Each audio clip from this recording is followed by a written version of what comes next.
તમને બધાને આ વેરી ગુડ મોર્નિંગ. મારી તો આજ ગુડ મોર્નિંગની જગ્યાએ બેડ મોર્નિંગ થઈ છે, કેમ કે એક તો ઓલરેડી શેડ્યુલ ટાઈટ છે અને ઉપરથી મહેમાન આવવાના છે. એમાં આ ગેંડીના પાઇપને આજે જ અને અત્યારે જ લીક થવું છે. ગેંડીનો પાઇપ લીક થાય ને એટલે મારો મગજ હાઈપર થઈ જાય, અંદરનો બધો સામાન ખરાબ કરી નાખે. આમ તો એમાં વધારાની જ વસ્તુ રાખી હોય તો પણ એ પાણીવાળું થાય ને એ તો જરાય મજા ન આવે. સામાનને સ્ટોર રૂમમાં ગોઠવી અને આનું સોલ્યુશન પહેલા કરી નાખીએ અને પછી ખુશીબેનને નાસ્તો અને ફ્રેશ કરી દઈએ.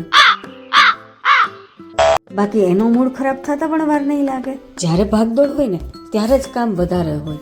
મારી સાથે તો હર હંમેશા આવું જ થાય. ખુશીને નાસ્તો કરાવ્યા પછી જઈએ સુખડી બનાવવા માટે. મને તો સુખડી પ્લેન જ ભાવે, પણ મમ્મીજીની ફરમાઈશ હતી એમાં ગુંદ અને સૂંઠ એડ કરીને જ બનાવવાની છે, તો એ મિશ્રણ પણ કમ્પ્લીટ કરી નાખીએ. કીધું હતું ને કે આજ શેડ્યુલ ટાઈટ છે. શેની તૈયારીઓ થાય છે ને એ તમને હું નેક્સ્ટ વ્લોગમાં કહીશ.